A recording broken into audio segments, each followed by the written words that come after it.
উদ্ভিদ বিজ্ঞানৰ জৰীপ অগৰ বা হাসি গছৰ ওপৰত এই বিশেষ জৰীপ ভাৰতৰ ভিতৰতে শীৰ্ষত হুজাইৰ জেড ব্লেক ডায়মণ্ড নামৰ কোম্পানীটো হুজাই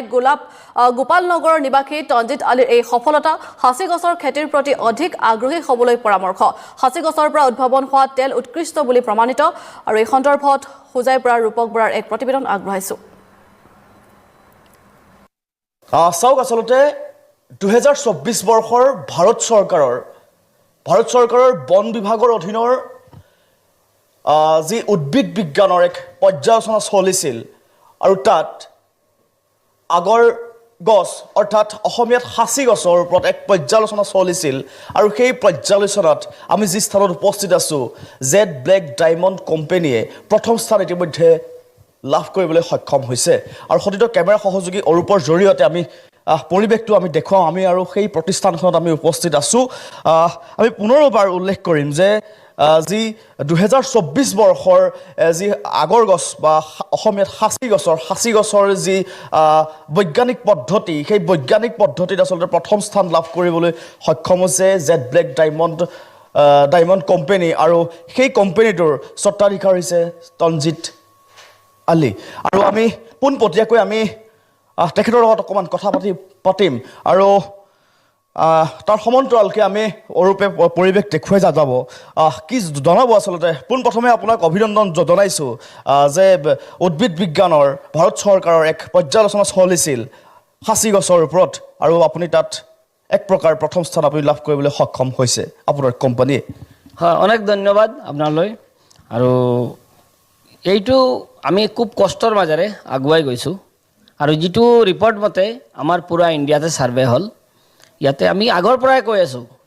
আগৰ উদত যিটো উড হয় খাচী গছৰ যিটো মেইন আগৰক আমি উড চিপছ বুলি কওঁ ঝুৰা এইবিলাক এইটো আমি বেষ্ট কোৱালিটি আমিয়ে বনাই আছোঁ আমাৰ কাৰো নাই আমি হাতে কামে কিয়নো আমি দেখুৱাইছোঁ চবক দেখুৱাইছোঁ সেইকাৰণে আমি এই ছাৰ্ভেটো যিটো ৰিপৰ্টে ধুনীয়াকৈ আমাৰ ভাল লাগিছে আমি আৰু আগুৱাই গৈ আছোঁ আৰু নতুন নতুন টেকনিক লৈ নতুন নতুন ছিষ্টেম লৈ বহুত আগুৱাই আহিছোঁ আমি আপোনাৰ লগতে খেতিয়কসকল আগবাঢ়ি গৈছে কিছুমান আমি তথ্য আমি পাইছোঁ কি জনাব আচলতে সেই সন্দৰ্ভত হয় আমি কি কৰিছোঁ এটা নতুন মডেল তৈয়াৰ কৰিছিলোঁ প্ৰথমৰ পৰা আজি 4-5 বছৰৰ পৰা কৰিছিলোঁ এই চাওক আমি কি কৰিছোঁ যাৰ গছ ইনকুলেটেড কৰিছোঁ আমি আৰ্টিফিচিয়েল যাৰ গছ বনাইছোঁ তেখেতৰ পৰা গাঁওবুঢ়া চাৰ্টিফিকেট আমি তেতিয়াৰ পৰা লৈছোঁ লৈখিনি বেংকৰ থ্ৰুত তেখেতসকলৰ পইচা দিছোঁ হাজাৰ ফাৰ্মাৰ আমি কোৱা কথা মুখেৰে কোৱা কথা নহয় আমি ডকুমেণ্টত কথা কওঁ আৰু এইবিলাক এই ছাৰ্ভে ৰিপৰ্টবিলাক নিশ্চয় দেখিছে চব ডিপাৰ্টমেণ্টেই দেখে তে আমি কি কৰিছোঁ ফাৰ্মাৰসকলৰ কাৰণে হেৰি কৰি আছোঁ কাম কৰি আছোঁ যেন গছ এটা গছত আগৰ নাই এইটো কাটি পেলাব নালাগে আৰু ইয়াত ইমান ভাল ৰিজাল্ট হয় বেলেগ নতুন নতুন টেকনিক দি আছোঁ আমি নিজে ইনকুলেটেড কৰি আছোঁ আমি কষ্ট উপাৰ্জনৰ টকাৰে আমি কৰি আছোঁ তেখেতৰ পৰা আমি পইচা লোৱা নাই আৰু কিছুমান মানে নিজে আমাৰ ট্ৰিটমেণ্ট লৈ আছে আমি সিহঁতক হেল্প কৰি আছোঁ যিমানখিনি কম খৰচতে এইটোৱে আমি কৰি আছোঁ লাভৱান হৈ আছে ফাৰ্মাৰত আচ্ছা এনে চৰকাৰৰ পৰা আপোনালৈ তেনেকুৱা আৰু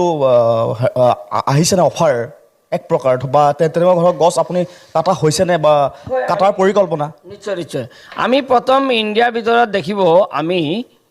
এই ত্ৰিপুৰা গভৰ্ণমেণ্টৰ আমি গছ কাটিছোঁ 2023 পাৰ্মিশ্যন অফ দ্য ইনকুলেটেড ট্ৰী এইটো আমি 12 মাহৰ ইনকুলেটেড কৰা 12 মাহৰ চেলেঞ্জিঙত বহুতকেইটা কোম্পানী ইনকুলেটেড কৰিছিল তাতে আমি কাটি আমি ছাকচেছ ৰেট দেখুৱাই দিছোঁ ইমান ধুনীয়া ৰিজাল্ট হৈছে আমি অনলি এটা টেকনিক দেখুৱাইছোঁ আমাৰ বহুতকেইটা আছে আমি মাত্ৰ এটা আমি টেকনিক দেখুৱাই তাতেও আমি ছাকচেছ এই চাওক আৰু কোনেও কৰা নাই ইণ্ডিয়াৰ ইতিহাসত ফৰেষ্টৰ গছ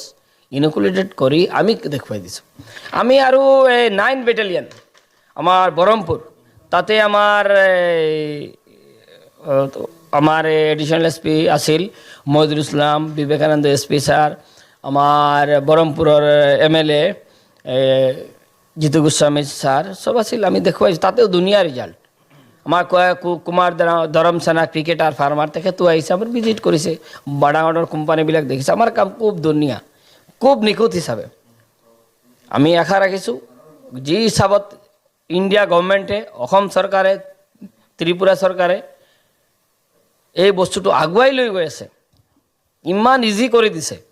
আমাৰ কাৰণে আৰু ভাল ইমান আমি চব আগুৱাই হওক আৰু এটা কথা এই ৰিপৰ্টত আপুনি চাব আগত আছিল 25,000 কিলো এতিয়া 1,51,000 কিলো এক্সপৰ্ট কৰিব দিছে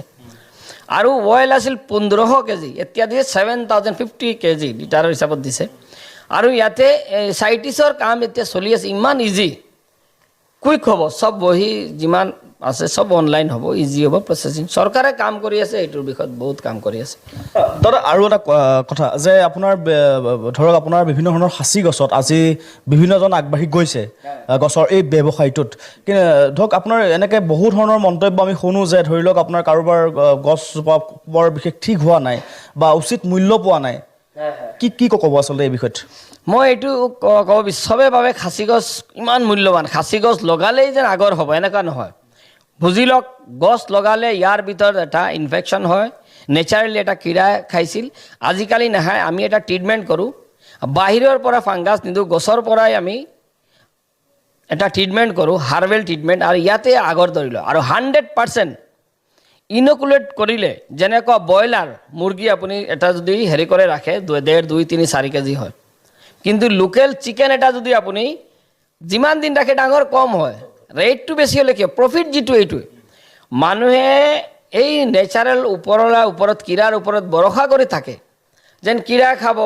আগৰ ধৰিব কিন্তু কম খাই নধৰে লাভৱান নহয় আৰু উচিত মূল্য নাপায় ইনকুলেটেড কৰক ইনকুলেশ্যন কৰক নতুন নতুন টেকনিক ভাল ট্ৰিটমেণ্ট আৰু আমাৰ লগত আহক আপোনাৰ লগত আহক বোলে কিয় বয় এটা ৰিপৰ্ট আছে সব আছে কাগজ আছে আমি বাইবেক গ্যাৰাণ্টি দিওঁ